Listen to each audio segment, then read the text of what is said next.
To take this off, this bolt up at the top of the strut, or midway on the strut, we're going to put a pass-through socket on. These are really handy to have, actually. So you got a pass-through socket, so you can put something right there. And what you're going to put right there is a 6mm Allen. It's going to go in the center. So it looks like that.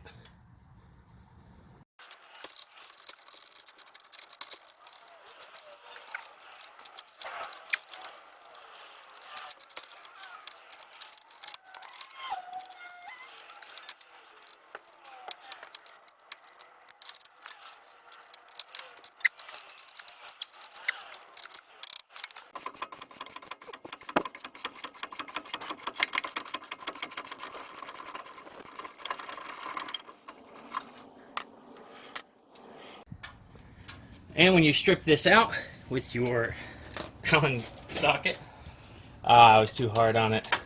It looks like it'll work, but what I do is I grab the other end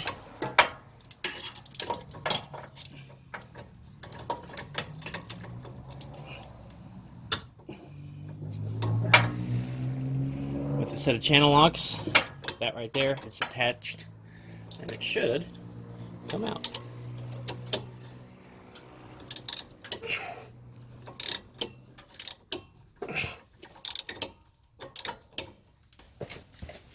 Now you could sit here and fight with the socket. I'm in a hurry.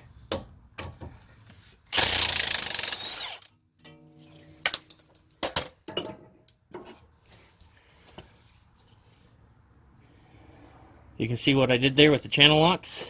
They're gripped onto this part, which is what spins, and there's the part that I stripped out.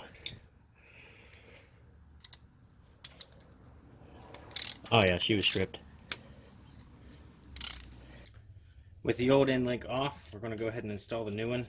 I like to put anti-seize on this after seeing what a pain it was. And also I live in West Virginia where they hatefully salt the road, so all the cars degrade. And even though this is a pretty new car, you can already see some corrosion here and there, which tells me I need to invest in some rust protection down here, because I'm already seeing more than I would like. You know, the rotor's rusting is one thing, but like this little bit I don't like. Oh, like, look, I got anti-seize on it. Great. Go ahead. Install this here.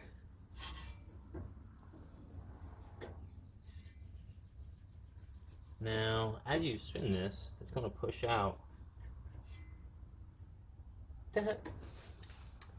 These are 19. These nuts are 19. I really like that. Props to Rallitek. I don't know if that was intentional or not, but I do like that. And you'll already have a 19 out because you just used it to take your wheels off. Or you used it to take your acorns off. Go ahead and tighten that down.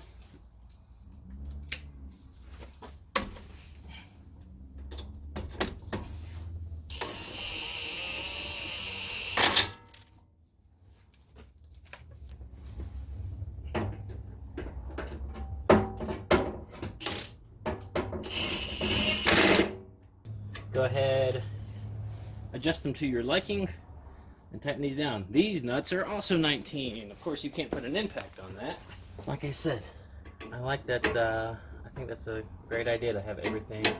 This is even a 19. I'm going to tighten it down, and I'm going to need 2. And I don't have 2, so I'm going to use a 3/4 from the standard set and see if it fits, which it does. And we give her a tighten there. Now one is reverse threaded and one is not, but bottom them out so they don't want to walk, and you're all set. And that's it. Hopefully this helps. This is a pretty straightforward install. Hope it helps someone. Thanks for watching.